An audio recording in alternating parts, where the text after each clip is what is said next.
Morning, everyone. Thursday morning. Going to fill up the fuel barrel this morning. Put 100 gallons in it and get her full. Working on that harvester last few days. It's Monday. Got the hydraulic fluid in it. I have a lot of problems with the computer. Getting the crane and all the functions to work. Stuff like that. The head's not working. You got to rewire the head later today. Not doing it this morning. I'm going to try and get some wood cut. It's like 25 below out this morning with the wind chills. Maybe more. There's a lot to do on that harvester yet. I got it to move yesterday, and I went and parked it up where I parked the skidder so I can work on it easier now. Still got to rewire the head and get all the functions working on that, and then hang on, I'll be back. I got a phone call. Can't remember where I was at here. I had a phone call I had to take care of, but let's see. I think I was talking about the head on the processor. I gotta adjust it yet. Sharpen up the knives and adjust the rollers and stuff on it like that, and put a new chain on it.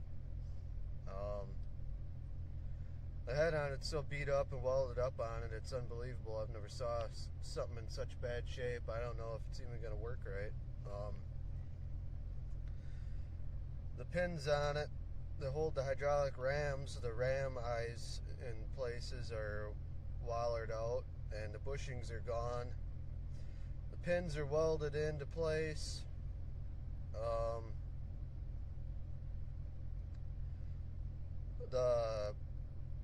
It's got an extension on the crane so that the boom can go out. It's got a squirt boom on it. You can't extend it out to reach out farther to grab trees farther away. The hydraulic hoses, there's steel lines, and then there's your rubber braided. The steel lines are all beat up and pinched, and the rubber braideds are gone, and they just put short hoses on it in their place.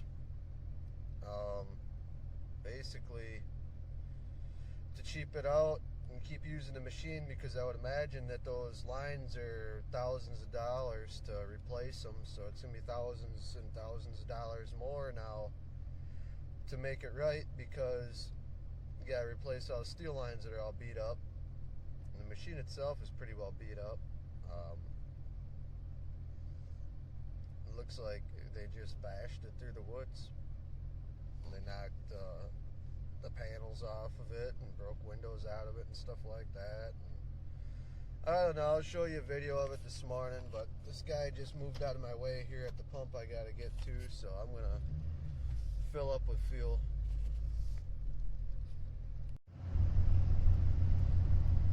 Back on the road, I got my fuel, so get out to the woods. I gotta fill up the skidder and get that fired up. Let transmission warm up on it, otherwise that's not going to move at all today. And then I'll cut a tank while it's sitting there warming up. I've got, it's a big pine. It's probably a couple foot diameter with the top blew out of it. The top of it is laying across a creek.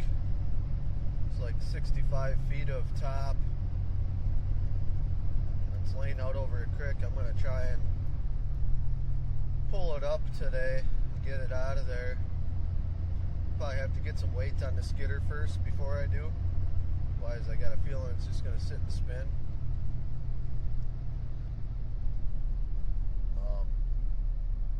There's a lot of ice underneath the snow right now, so there's not a lot of traction. imagine it'll pull it just fine if I get some weight on it. There's going to be a lot of trees out there that I'm going to have to do that with eventually.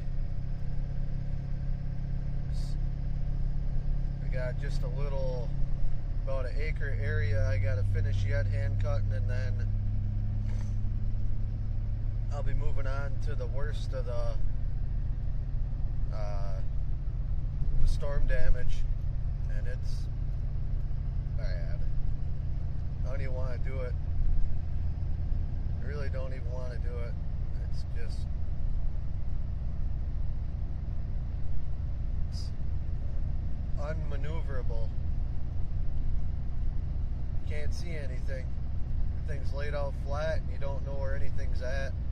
Snow on the top of it, it's all frozen down. I was hoping I'd get the processor working and stuff, and I'd go work in there with the processor. I can at least try and grab it and pick it up out of the ground and use that to do everything instead of having to try and hand cut it all. It's going to be a chore. That's how a guy gets hurt, you know. I don't want to get hurt. I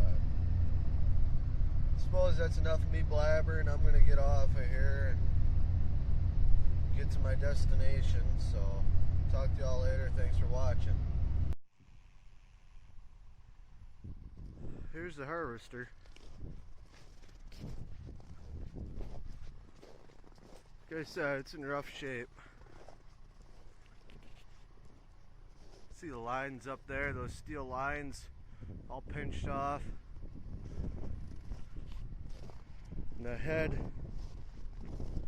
has been welded on everywhere.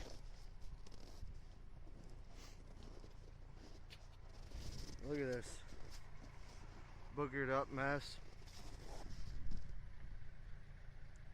It's all welded everywhere.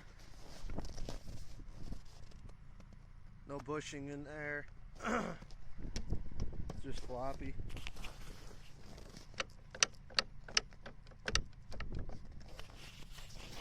This pin here is welded right in. There's welds everywhere on this thing. And then somebody did a cobble job wiring on it, and the wiring all pulled out, so I got to put that back together today. If you look up here, you can see that that's been all boogered up and welded on. Both sides.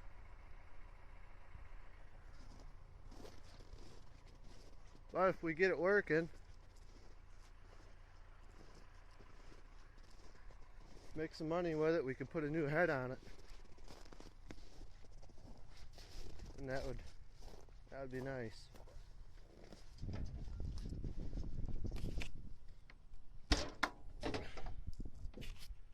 There's the captain's seat. So hopefully the radio works. Kind of bored in here listening to motor all day. Maybe not. I don't know. Kind of like listening to music. But that's the harvester.